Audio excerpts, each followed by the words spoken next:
आपको बताऊंगी क्या सोने की लंका जो रावण की लंका थी उसे हनुमान जी ने जलाया था या इसके पीछे कोई और तथ्य छुपा है। आइए जानते हैं। इसीलिए प्रेम से बोलो राधे राधे। कहा जाता है कि हनुमान जी महादेव जी के 8वें अवतार है, रुद्र अवतार माने जाते हैं और उनकी जो पूंछ है वह मानी जाती है कि यह पार्वती जी का रूप थी। एक समय की बात है, कहा जाता है कि जब रामायण के तथ्य चुने जा रहे थे कि रामायण में कौन कौन भाग लेगा, कौन कौन जाएगा, कौन कौन क्या क्या किरदार निभाएगा, तो कहा जाता है कि महादेव जी कहती हैं कि मैं तो रामायण में यानी मैं तो त्रेता युग में राम जी का दास बन करके जाऊंगा, उनका सेवक बन करके जाऊंगा, यानी मैं तो हनुमान बन करके जाऊंगा, उनका रूप धारण करके जाऊंगा। तभी माता पार्वती ने कहा कि आप अगर धरती पे जा रहे हैं, त्रेता युग में जा रहे हैं राम जी की सेवा के लिए, तो मुझे भी अपने साथ ले चलिए, मैं भी कुछ सेवा कर लूँगी। तभी भगवान ने कहा, महादेव जी ने कहा कि देवी आप जा कर के क्या करेंगी।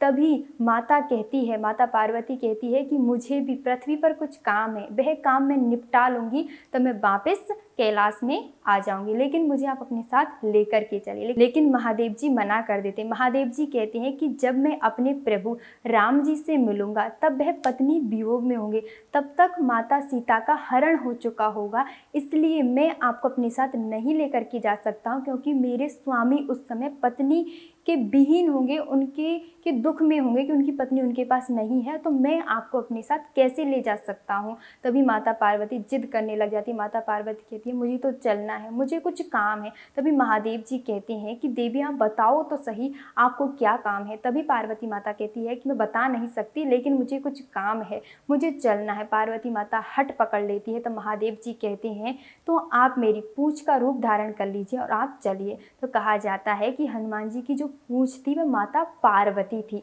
अब चलते हैं वहां पर जहां पर रावण की लंका का दहन हुआ था। जब हनुमान जी गए थे माता सीता से मिलने के लिए, उनको ढूंढने के लिए, तभी माता सीता से तो मिल लिए थे, लेकिन उसके बाद में उन्हें भूख लगी थी। तभी उन्होंने माता सीता से कहा कि मुझे कुछ खाना है माता। तभी माता सीता ने कहा कि तुम कुछ खा तो सकते हो, लेकिन यहाँ चारों तरफ राक्षसों की पहरेदारी है, इसीलिए सावधानी से खाना और कुछ भी उखाड़ना मत। लेकिन हनुमान जी ने तो वही किया। हनुमान जी ने खाया भी, लेकिन सारे बगीचे को उखाड़ दिया। तभी सारे जो राक्षस जो पहरेदार खड़े थे वो चिल्लाने लगे थे, लेकिन हनुमान जी ने एक की भी नहीं सुनी और सारों को पटक दिया, सारों को निचोड़ निचोड़ करके पटक दिया। सारे जितने भी राक्षस पहरेदार खड़े हुए थे उन सारे की पिटाई कर दी थी। लेकिन उसके बाद में आता है अक्षय कुमार जो रावण का पुत्र था। उसने हनुमान जी से काफ़ी युद्ध किया, लेकिन हनुमान जी को वह हरा नहीं पाया। तभी उसने ब्रह्मास्त्र चला दिया था। किस पे? हनुमान जी के। अब हनुमान जी को ब्रह्मास्त्र की आज्ञा का पालन करना था, उसको मानना था। क्यों?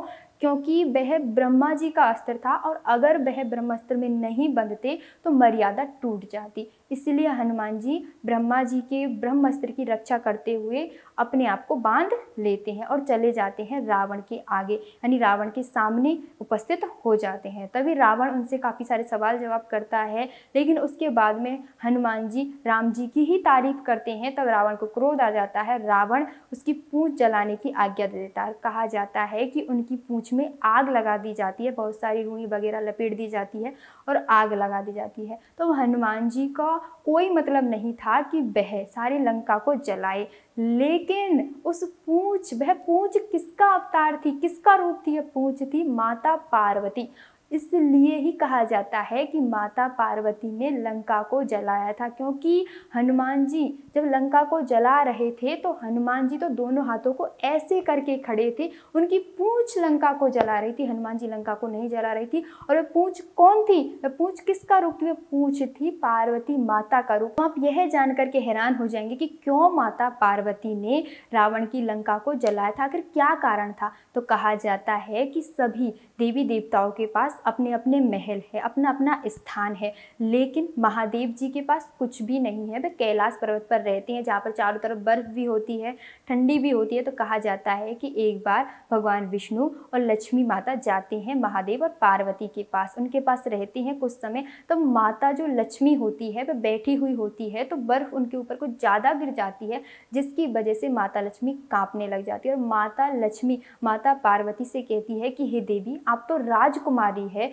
और आप इतनी ठंडी में कैसे रह सकती हैं, मैं तो कांप रही हूँ, आपको महल बनाना चाहिए। तभी माता पार्वती को यह बात बुरी लग जाती है। उसके बाद में माता पार्वती और महादेव जी एक दिन जाते हैं माता लक्ष्मी और भगवान विष्णु के पास, यानी बैकुंठ धाम में जब जाते हैं तो देखते हैं इतना प्यारा महल है, ऐसा ऐश्वर्य है, ऐसी सुंदरता है, चारों तरफ दास दासियाँ लगी हुई है, कोई भी ठंडी का नाम नहीं, यानी बहुत ही सुंदर है, सारी व्यवस्थाएं हैं, महल भी है। ये देख करके माता पार्वती को जलन होती है। तभी माता पार्वती जैसे ही कैलाश धाम आती है, आकर के पार्वती जी महादेव जी से कहती है कि मुझे भी महल बनाना है, मेरे लिए भी एक महल बनाओ। तभी महादेव जी कुछ भी नहीं बोलते हैं, लेकिन माता पार्वती हट पकड़ लेती है। अब माता पार्वती बार बार यही बोल रही है कि मुझे भी एक घर बनाना है, मुझे भी महल बनाना है, मुझे भी महल बनाना है। अब पार्वती माता की हट के आगे महादेव जी भी हार जाते हैं और महादेव जी कहते हैं कि देवी तुम बताओ कैसा महल बनाना है। तभी पार्वती माता कहती है कि ऐसा महल बनाओ जिसे कोई भी देखे तो देख के बोले क्या कहना भाई, क्या कहना। तभी महादेव जी कहते हैं कि बताओ तो सही कैसा बनाना है। तो पार्वती माता कहती है कि ऐसा बनाओ जिसमें सोना चांदी हीरा मोती चमक रहे हो, जिसमें सोना चांदी हीरा मोती चमक रहे होनी चाहिए, ऐसा महल बनाओ।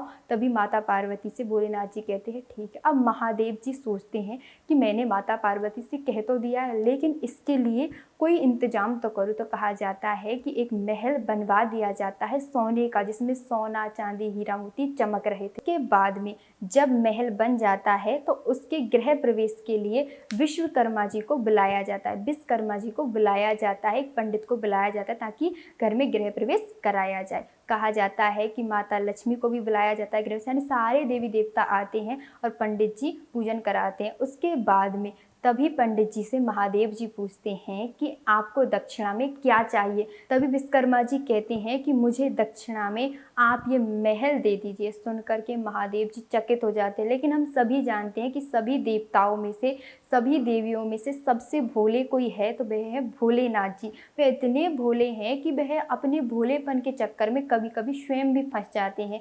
एक घटना आती है भस्मासुर की घटना। कहा जाता है कि एक बार भस्मासुर ने बहुत ही कठिन तपस्या की थी और इससे महादेव ने उन्हें दर्शन दिए थे और महादेव ने उनसे पूछा था कि ये पुत्र तुम्हें क्या चाहिए। तभी भस्मासुर ने कहा कि मुझे ऐसी शक्ति दीजिए कि मैं जिसके ऊपर भी हाथ रखूं वह भस्म हो जाए। तो महादेव जी ने कहा, भोलेनाथ जी ने कहा कि ठीक है तथा अस्तु। तो कहा जाता है कि भस्मासुर यह सुनता है कि तथा अस्तु तो वहीं खड़ा रहता है। तभी भोलेनाथ उससे कहते हैं कि तुम्हें वरदान मिल गया है तो तुम जाओ, अब तुम यहाँ क्यों खड़े हो। तो भस्मासुर कहता है कि मैं पहले चेक तो कर लूँ। तो सबसे पहले मैं चेक आपके ऊपर हाथ रख करके ही करूंगा कि आप भस्म होंगे तो मैं जान लूंगा कि वरदान सही है, नहीं तो झूठा है। अब महादेव जी भागते भागते जाते हैं विष्णु भगवान के पास और कहते हैं कि मैं अपने भोलेपन के चक्कर में दिक्कत में पड़ जाता हूँ, आप मेरी रक्षा कीजिए। तो कहा जाता है उसी समय भगवान विष्णु मोहिनी का अवतार लेते हैं। अब राक्षस तो कामी होते ही हैं, भस्मासुर क्या था, राक्षस था। तो जैसे ही उन्होंने मोहिनी अवतार को देखा भगवान विष्णु के, तो वह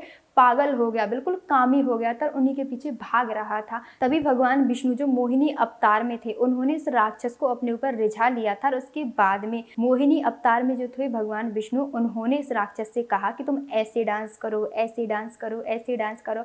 और उसके बाद में मोहिनी अवतार में जो थे भगवान विष्णु, उन्होंने कहा कि तुम ऐसे डांस करो, अपने ऊपर ही हाथ रखवा दिया तो वह भस्मासुर भस्म हो गया। यानी ये भगवान विष्णु ने ऐसी कला रचाई, ऐसा मोहिनी अवतार लिया ताकि भोलेनाथ बच। तो इसी प्रकार उन्होंने विश्वकर्मा जी को सारा जो सोने का महल था वह दान में दे दिया, दक्षिणा में दे दिया था, क्योंकि विश्वकर्मा जी ने कहा था कि मुझे दक्षिणा में यह महल चाहिए। अब आप जानिए कि यह जो विश्वकर्मा जी है ये कौन है। कहा जाता है कि यह जो विश्वकर्मा जी है यह है रावण के पिता और इन्होंने ही फिर रावण को अपनी लंका दी थी। इसीलिए माता पार्वती ने रावण की लंका जलाई थी, क्योंकि माता पार्वती का ही वह महल था, भोलेनाथ और माता पार्वती का ही महल था जिसे रावण के पिता ने दक्षिणा में ले लिया था। यह बात तो गलत है ना कि अगर आप कोई घर बनवाए और आप पंडित को गृह प्रवेश के लिए बुलाए, उसको पूजा के लिए बुलवाए और वह दक्षिणा में आपका घर ही लेकर के चला जाए, यह गलत था। इसीलिए माता पार्वती ने कहा कि अगर वह महल मेरा नहीं हो सका तो किसी और का भी मैं नहीं होने दूंगी।